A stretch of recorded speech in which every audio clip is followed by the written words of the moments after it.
현재 황교안 미래통합당 대표가 굉장히 많은 국민들한테 비판을 받고 있습니다. 그도 그럴 것이 가장 심각한 범죄인 N번방 사건에 대해서 굉장히 납득할 수 없는 주장을 했는데요. 도대체 어떤 주장을 했는지, 그리고 황교안 대표가 얼마나 그 공감대가 형성이 안 되고 있는지를 쉽게 알 수 있는 대목이고요. 이에 서지현 검사는 사이코패스라고 이제 비판을 하기도 했습니다. 이 내용 한번 짤막하게 요약해 드리겠습니다. 네, 절대 묻혀선 안 될 소식입니다. 황교안 N번방을 호기심의 입장에서 판단이 다를 수 있다는 식으로 주장을 했습니다. 여기에 정치권에서는 일제히 비판을 하기도 했는데요. 심지어 미래통합당 내에서도 비판의 목소리가 나왔습니다. 당연한 겁니다. 이건 어떻게 N번방이 호기심으로 들어갈 수 있는지 전 도저히 납득할 수가 없고요. 내용을 요약해보면 이렇습니다. 호기심에 N번방에 들어온 사람에 대해선 판단이 다를 수 있다고 발언해서 여론의 비판을 받고 있는데, 이 내용이 묻히지 않도록 계속 공론화시켜야 됩니다. 아니, 어떻게 호기심에 방에 들어왔다가 막상 보니 적절치 않다 싶어서 활동을 그만둔 사람에 대해선 판단이 다를 수 있다는 말을 할 수 있나요? 애초에 아시는 분들은 잘 아시겠지만 이건 단순히 링크 하나 잘못 눌러서 들어갈 수 있는, 그냥 호기심에 방 하나 들어갈 수 있는 그런 구조로 돼 있는 게 아닙니다. 정말 체계적으로 운영을 했었고, 애초에 이 여성 피해자들을 본인의 성욕을 위해서 전혀 생각도 안 하고 그런 고려도 안 하는, 말 그대로 정말 흉악범에 가까운 그런 사람들이라고 저는 생각합니다. 그래서 앞서 말씀드렸듯이 N번방을 비롯한 이런 여러가지 텔레그램 범죄 대화방에 입장하려면 특정 대화방의 링크를 본인이 직접 찾거나 공유를 받은 뒤에 운영진한테 200만원 상당의 가상화폐를 지불해야 하는 등 굉장히 복잡한 절차로 이뤄져 있다는 겁니다.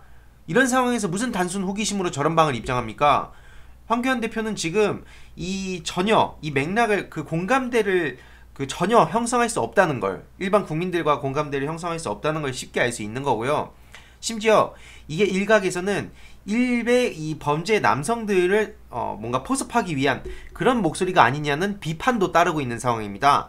뭐로 가든 아무튼 이거는 정말 큰 망언 중에 망언이라고 생각합니다.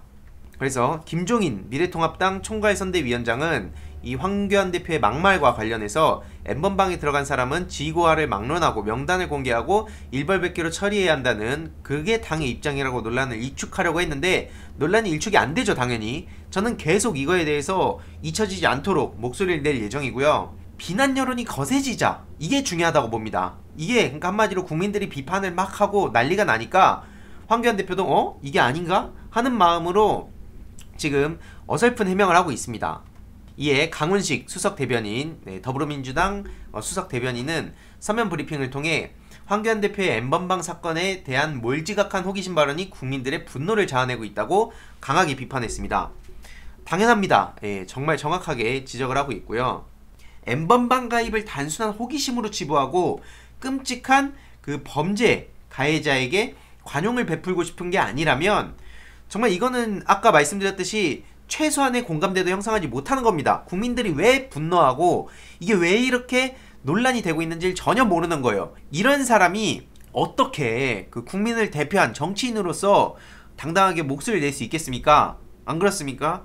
애초에 미래통합당이 여성을 위한 안전종합대책을 마련하고 신종 여성범죄, 사이버범죄에 맞서 촘촘한 안전망을 확충하겠다는 그런 말이 무색해지는 겁니다. 이건. 그래서 앞서 말씀드렸듯이 서지현 검사가 이 N번방 발언에 대해서 사이코패스로 판단한다고 강하게 비판했는데요.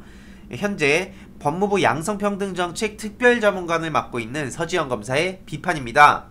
SNS에 일을 하다 보면 수많은 범죄자들을 만나는데, 만일 범죄자가 사람을 죽여놓고 호기심에 그랬다거나, 사람을 협박해 돈을 뜯어내거나 괴롭혀놓고 호기심에 그랬다거나, 온갖 흉악 범죄를 저지르거나 했을 때 호기심에 그랬다면 당연히 판단을 달리해야 한다고 언급했습니다. 그리고 그럴 땐 사이코패스로 판단한다고 주장을 했죠.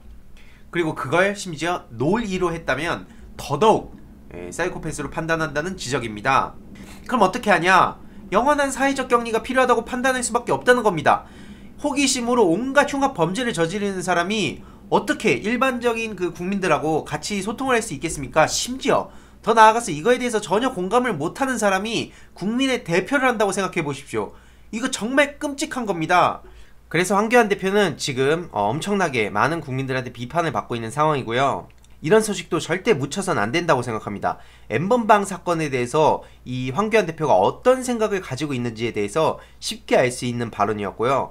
이거는 절대 앞서 말씀드렸듯이 호기심으로 볼 수 없는 사건입니다. 그냥 여기에 동참한 사람들도 당연히 처벌을 받아야 되는 거고요. 이게 누적 26만 명이라는 얘기가 있지만 정확히 몇 명인지는 아직까지 완전히 파악이 되고 있지는 않습니다.